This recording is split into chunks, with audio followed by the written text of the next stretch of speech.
everyone, and welcome to Essential Exchange. This is a talk radio show that provides information and education and stories about things that people need to hear. And we have a special guest today. Her name is English Elaine, and Elaine is an expert by experience. Like me, she is also a mental health first aid instructor. She's a creator of You Are Not Alone for Business. And she also has a couple of books out there, right, Elaine? Is it two? I have one and the other one's in the works. Okay, so I was a little confused when I was reading the bio. So My Crazy Summer is one that you already wrote, correct? Okay. And Correct. then I won't give away the title to the other one, or are you putting that Mm-mm. out there? Okay. Not yet. So the other one, she has Nope. another book that is coming. She has over 30 years in experience in corporate organizations, which she can talk a little bit more about and tell us like what she did while in the corporate world. And she is also a two-time suicide survivor. Okay, we're not going to be able to probably get into all of that tonight because we have a short show. We only have about half an hour. But I would like Elaine to, tell us a little bit more about herself, why she calls herself. I think it's the real English Elaine, right? And there's a Yes. little bit about her story and her background. And then I want to welcome her back for a longer show where we can actually talk about in depth, Mm. the fact that you are a two-time suicide survivor, because I think people really, really need to hear this, especially right now. We're coming up on the holidays. We've had a lot of people, Mhm. just with COVID and the disconnect in the world, that really, really Yeah. need to hear your story, and my hope is that it resonates with somebody and it can really help a lot of people out there. So tell us a little bit about yourself and kind of where your whole journey started that kind of has got you to write this book and to become a mental health first aid instructor and so on and so forth. Yeah, well, I'm glad we have another show because I certainly can't get It's through a all of long story, I know. them. This will be the short version, the spotlight. It's okay. I will say though that this time last year, for Thanksgiving 2020, I was actually in a residential psychiatric unit. I After my second suicide attempt. And Okay. so actually the food was really good in the residential unit. And You don't usually I'd hear made some that. great friends. Well, all the food was actually like homemade. So it was great. And there was about, I don't know, 20 residents. We were called residents. And I was in that residential unit for 75 days. I actually Wow. attempted suicide on the 24th of September 2020. That was my second and final attempt. And I promise not to do any more. And my first attempt was in the summer of 2014. And so that's why my first book is actually called My Crazy Summer. And it's a Hmm. memoir, and it really talks about the whole tension between God and medication, and how, people, um, especially in the Christian church, are many people will say, you haven't got enough faith, or you need to pray more, you don't need to go and get medication. And yet the same people that were talking to me and sharing that with me, they actually were taking diabetes medication and blood pressure medication. So why was it okay for them and not for me? Because I had a mental issue. I had a problem with my brain. So Hmm. they had a problem with their blood, and that was okay. Yeah, And yeah. so, So yeah, it's funny as that you, you bring that up because that's part of the issue, right? We know as mental health first aid instructors is the stigma, right, around it. And so if exactly. you have a heart issue, or if you have a diabetes issue, or you have some other organ issue, it's okay. You can go get treated. You can go see the doctor. You can go get Totally. medication. But mental health is not seen the same way, right? And that's something that we want to change. Exactly. You will hear me say that my head and my body, if you look at me, if you look at you, if anybody else is listening and you look at yourself, you'll see that you're connected. And Mm-hmm. so it's important that we actually treat the whole person. And that's what my second book is actually about, treating the whole person. Because our brain, as you say, is like any other organ in our body. And the only thing that Mm-hmm. makes our brain different, it's actually the only organ that cannot be transplanted. So we can basically transplant every other organ, but not our brain. So it's really important that we take care of it and we look after it. And yet it's very easy to go and get physical checkups, but it's challenging to get a mental checkup. Um, Mm-hmm. Mm-hmm. And that's so I so have yeah. a podcast that I started. I'm sorry, there's a little bit of a delay, so sometimes we might overlap each other. I started a podcast called Mind Pulse, and in the whole premise of it, it's Mm, just, and I have to kind of get a little more into it because people are actually saying that they like it. It's short, little, 3 minute or whatever, just little blurbs on a thought of, whatever it is that comes to me that I know people need to hear, whether it's on anxiety or it could be on suicide or depression or whatever. yeah. And in the Mind Pulse, the name I came up with because exactly what you just said. Like we go and get our annual checkups, right? As women, we go get Hmm. mammograms, right? We also go get Hmm. our car oil changed. We like every 5,000 miles, whatever. We do all these things regularly, but we never go check our mental health regularly, and then there really isn't anything out there to do that. So um, Hmm. the podcast is like, check your pulse regularly. Like, what's going on in your mind? Like, how Hmm. are you feeling? Because as somebody who's worked in the behavioral mental health field for over 27 years, I've been depressed and I didn't even know it when I was in it. Like, how could I not Yeah. know? Because when you're in it, it's different. You're not looking at yourself like that, and you're not, you're just not thinking right, right? You're thinking differently. Mhm. I don't know. You're trying to survive. I think you're in survival mode, right? So, and then when Exactly. somebody else doesn't talk to you about it or point things out to you, right? You don't Hmm. know. And this is again something that we teach in mental health first aid is how to recognize signs and symptoms and how Hmm. to feel comfortable and confident talking to somebody about it because they might need you to help pull them out of it, right? Do you agree with Exactly. that? Or Yeah, I remember the first time that I went to see a counselor, and I was not feeling right, and she told me, she said, "I think you're depressed." And I was like, "Absolutely not. There's no way that I'm depressed. There's no way." Like, I didn't want to have that label. And then a few years later, I went to see a therapist, and she said that I was depressed. And I accepted it then. I was just like, and she was very much, telling me, like, you would have a broken bone and get that seen too. You have a broken Mhm, brain and you need to get that seen too. And so after a lot of fighting, I actually went to see a psychiatrist the first mhm, time.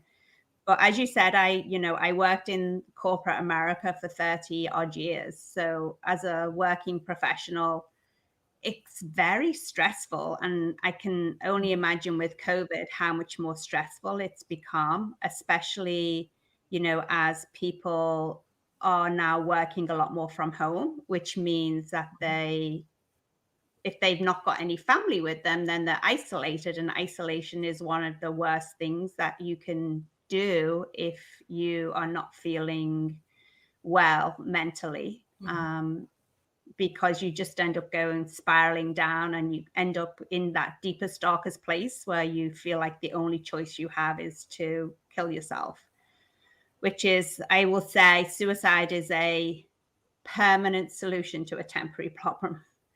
So, mhm. but But in being in that moment, corporate America, though, in that sorry, go moment on. though, right? You're the permanent solution to a temporary problem. But in that moment, you as a survivor, I would imagine, like, because I remember just being depressed too, and just like, ugh, like just being so overwhelmed. Like you don't feel like it's temporary, right? You're like, this isn't going to Oh, end. yeah. It's not going to get better, and so you're very desperate, and you just Hmm. want it to end. And I want to say, and again, I can't speak because I have never had like suicidal thoughts or any intentions, but you say like, I just want this to end, but it doesn't necessarily mean that you want your life to end. You want the situation to end so that you're not stressed and depressed or overwhelmed by it. Is that accurate? Oh, totally. Yes. I mean, you'll hear, I've read lots, I've done lots of research because I stepped out of corporate America and I'm focused 100% on mental health advocacy. And, you know, people like me who have attempted suicide, we actually don't want to die. We just don't know how to live anymore. It's like it's like this is the only thing that we have control over. This is the only thing that we can do.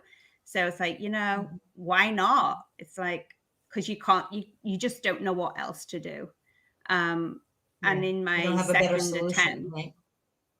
yeah, I mean, you've tried everything and your mind is so messed up because the chemical imbalance is so bad. Um, Hmm. and you've spiraled to a place where you feel like there's no hope, and you're in a place where you feel like you are the only one that feels like Hmm. this. And we know, as a mental health first aider, like you, first aid instructor, we know that 1 in 5 Americans Yeah. suffer with a mental condition. Or I shouldn't Hmm. say suffer. It feels like you're suffering, but you're living with a mental condition. And I know that the statistics coming in from COVID are showing that more and more people are living with a mental condition. And when I say a mental condition, like I don't mean like when you say that, I think because of the stigma, some people think of like schizophrenia and all those That kinds was of the first thing I conditions. thought of when you said that. Yeah.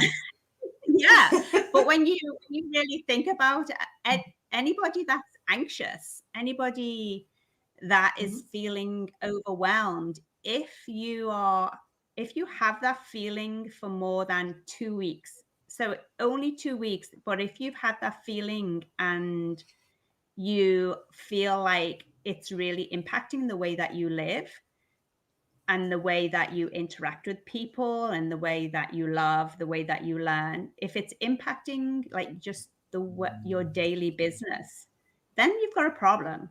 And Hmm. that's the time to seek help.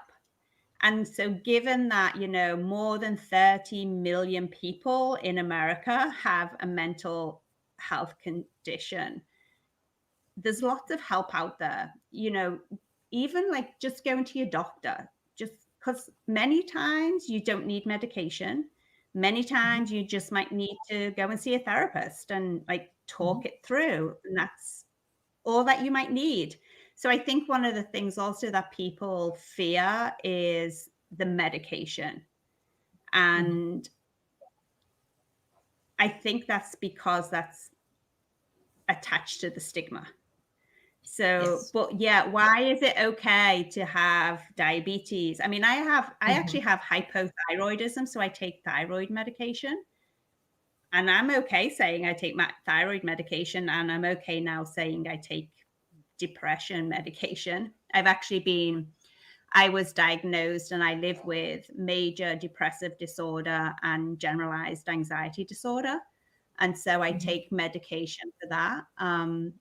But one of the things that I learned, which I wasn't told of, first of all, is that when you take medication, it's not like taking, ibuprofen and your headache goes away in 24 hours.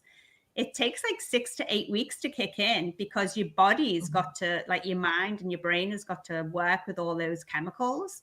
So it has to happen over a period of time. And so if Hmm. you're any of the listeners are out there and they have started to take medication for mental conditions and they feel like it's not working, I would say give it time because it has to Hmm. take time. So don't give up because it really does work. And I know, unfortunately, um, that for some people they have to try different medications based Hmm. on just their body chemistry. Um, but don't give up because it's really important that you do take Hmm. medication if needed. A big Yeah. disclaimer: I'm not a doctor. I'm not a medical professional. So I'm let's just let's sharing even take my let's let's even take it outside of the medication realm and talk about other things that you can do, right? So exercise is one of the first things that Absolutely. they say. Exercise, it will help change the chemicals in your brain, right? And get you into a better place. Eating also Yeah. can help. So when you're talking Yeah. about everything's connected, it is all connected. What you eat can affect how you feel about yourself, Absolutely. which can, cause you to get depressed, right? If you start to feel frumpy and tired and overweight and stuff like that. Yeah. But even talking about mindfulness and meditation instead of medication, or a combination of whatever. If you start to exercise, Exactly. same thing. You're not going to see results overnight, right? It's going to take time. Exactly. Even if you meditate, Yeah. you have to train your brain to slow down, to, if you're doing breath work, Exactly. to do the breath work. And all of that Hmm. changes your brain. Um, Exactly. I want to say like physically and chemically, right? So it's No, like it building your does. muscles when you go to the gym. Yeah, absolutely. I've been fortunate now that I spend all my time in this area. So I do a lot of researching and I do a lot of reading, and I'm learning a lot about the brain gut connection and the vagus Mhm. nerve. And I think a Yes, lot I've of been hearing about people, that. yeah, so I think a lot of people don't actually know that most of your serotonin and most of your immune system is actually in your Hmm. gut. It's not in your Yes. brain, it's not in your head, it's Yeah. in your stomach area. And And I so, didn't yeah, know you're that right. either. I've been doing, I think the woman that I've been doing breath work with, who is doing it in my Essential Embrace group, um, I think she's the one who said that. And I was like, what? And she said, yeah, most of Mhm. your serotonin is in your belly. And, when you're breathing, it somehow transforms and Exactly. changes it. And when we Yeah. talk about serotonin, what does everybody think? Your brain, because Yeah. that's the only thing that you ever Exactly. hear. So education, Exactly. right, is huge. Yeah. Yeah. I mean, the whole like breathing from your diaphragm because you're breathing from your Hmm. belly, right? So that's why it's really important.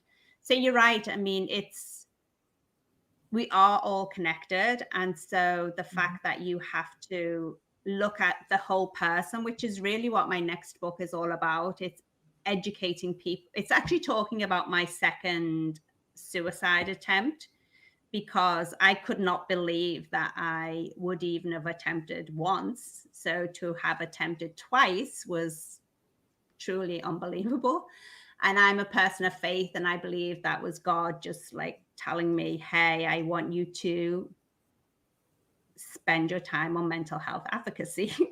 And He gave me a powerful Hmm. story. And I really do want to use my story to give people hope so that they see that recovery is possible. Um, Hmm. and it's really important to have a purpose. So it's important to have a Hmm. purpose. But going back to the whole like connection, so it's physical, it's mental, it's emotional, it's spiritual. It's important that Yes. we make sure we eat right because Hmm. the old saying "we are what we eat" is very true. So just a little snippet is the whole attention to how much sugar people eat. So any men watching this, if your limit is 49 grams of sugar a day. And for any women, your limit is 29 grams of sugar a day. Now, the other day I Yeah. went out and I was in the dollar store and I was like, "Oh, I just feel like a Snicker bar." So I went and got a Snicker bar and I looked at how much sugar was in it and I was like, "Crap. It's 28 grams of sugar in a Snicker bar." I was like, "Dang." I was like, "Ah." But So it's okay. interesting I with don't do that with every day.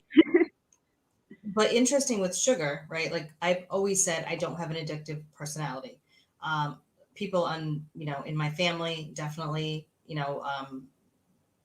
people that have been in my life, and even my own children, right? They have all had Mhm. issues with one type of addiction or another. And then I learned along the way that gambling is also an addiction, and hoarding is an addiction, and all this other stuff. And I'm like, I don't. Smoking. I could pick up a cigarette and smoke it and then be like, "Psh," and I don't care. I don't want it. Medication, all Yeah. that stuff. But what I realized is, oh, I am addicted to sugar, because if I have it, Mhm. I want more and more and more. My brain just like must crave it, right? But if I do, Mhm. like, say I used to do the Atkins diet, when I would do that, Mhm. you could like put a whole spread out in front of me of desserts and, whatever. And I would look at it and go, oh my God, that looks so delicious. But didn't have any desire to eat it. And that's when I realized the Mm-hmm. difference of, yeah, you're addicted, because when say I went and got a Snickers bar, right? And then I go to work. Mm-hmm. All day at work, I would Mm-hmm. be thinking, oh, I want to stop and get ice cream on the way home, or, oh, I want to, make cookies or something when I get home. Like, it Exactly. would just consume me, Yeah, and I didn't even realize it. So exactly. Yeah. So we only have a few minutes left, but like I said, okay. I really Mhm. do want to have you back either next week or, sometime Yeah, really soon, because next week. if you don't mind, I would Mhm. like for you to share your actual stories of more in depth, like what happened, what brought you to that, what did you do, how did you attempt, and how did you get through that? Because I think it's really important for people to hear who are maybe kind of in a desperate situation right now, who are feeling hopeless, who have been there before. So in between yours was, what was it, 7 years in Almost between the seven, two? yeah, 6 years, Yeah. 2014 and then 2020, 6 years, just over Yeah. 6 years. And I'm imagining that because you didn't take care of your mental health in between, you probably thought, I'm good, I'm fine, it's not going to happen again, you know, and then Mm-hmm. realized when it did, like, oh shit, like, how did that Mm-hmm. happen? But I'm sure you could look back and Mm-hmm. go, okay, well, I mean, or there, I should have, that was a warning sign. Maybe that was a this, that was a that. So Mm-hmm. talking about that so that other people, you know that it don't talk yourself out of it and tell yourself like, oh, that's just me being whatever. It's Oh yeah. pay attention Oh, and totally. do something Yeah, about it.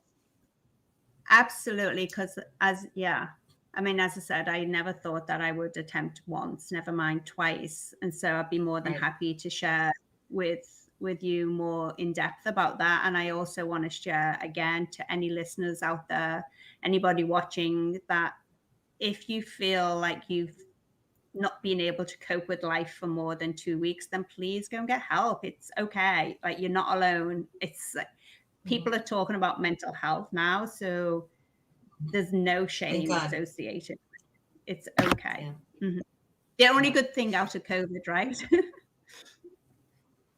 What good things have come out of COVID, I think, and I think I recognize a lot of them, and I think certain people did, but not everybody. But we're gonna bring all that to light.